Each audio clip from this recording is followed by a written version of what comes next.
Hey there, this is Joe. Just want to give you an update on our fall. We're in fall now. Fall planting, fall seeding, and propagation. These were the racks that we built, and it's typically the second stage that they go under. And these are a few weeks old. And just kind of wanted to give y'all an update on how that was going. So I'm gonna flip the camera around. So up here we have some beautiful watercress, chard, and then endive.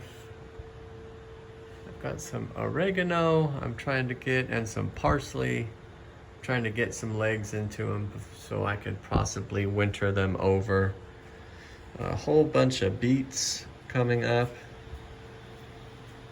And then some new lettuce I'm trying from Johnny Seed, Winter Density. I'm excited about that. A whole bunch of dandelion coming in. Some dragoon and breen lettuce. And a whole bunch of fennel. The chefs are pretty pumped about most of this stuff getting in. Just said this a few weeks old. Really starting to take off. What's I have out in the grow out area is gonna fill this rack. And then my last 4 plantings will all hang out here in the grow out room.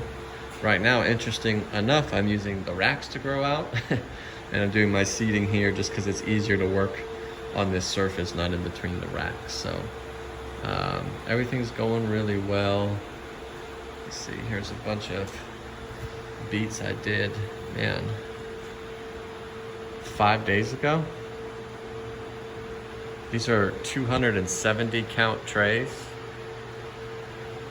And man, they're just being real effective right now. I really like these because I have to do so many starts of these because they're going into a place where I already have plants growing.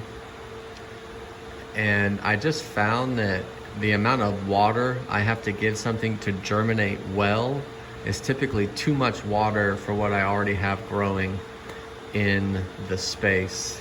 So a lot of the propagation and seeding, I plan to direct sow just right underneath and in, right in the mix with the stuff that I'm already growing.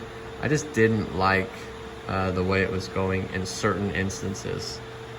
So that's why I bumped up to some of these 270 count trays, and we're really putting some work in here. And then this is carrots, and I am starting to get a few coming up. Again, this is 5 days old.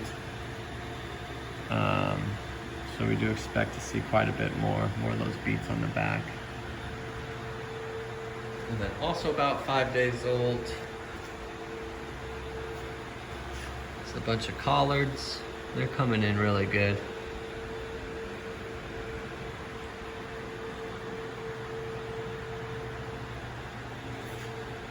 And then these were also planted about the same time, waiting on them to come in a little bit.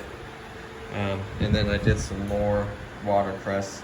Supposedly watercress is more expensive to buy right now. I don't know what's going on in the market that's making watercress so expensive.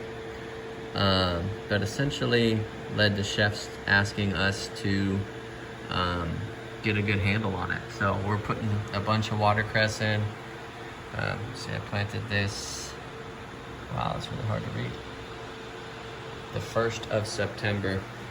So I'm a little behind on some of this stuff probably, but it's all going in the greenhouse. It's not going outside, so I'm gonna be able to push my season maybe a lot harder and further than a lot of people because this is all taking place in high tunnels here at this farm. And then these are getting prepped. I'm seeding these out today. So that's the propagation update. Haven't caught any mice in here. I was really expecting to. Here's our water barrel. Got the bubbler. Oh, gotta unplug it. So this is one of those little giant pumps with the float valve on it. So if that water level were to get low, it would stop pumping, so the pump wouldn't burn out. but I really do like these pumps. And that air stone is really just to keep water moving. I don't ever really like supply water sitting. So pretty much anything container I have that doesn't have water flowing through it, I'm just gonna throw an air stone in there to keep the water circulating. The fans are working out really well. And I'm gonna do a review on these LED lights here soon and give you some specs and updates on those. I do need to drop them down on these tables a bit more, but everything's running really smooth. We're getting good germination rates on most things. Just kind of keep you updated as we go.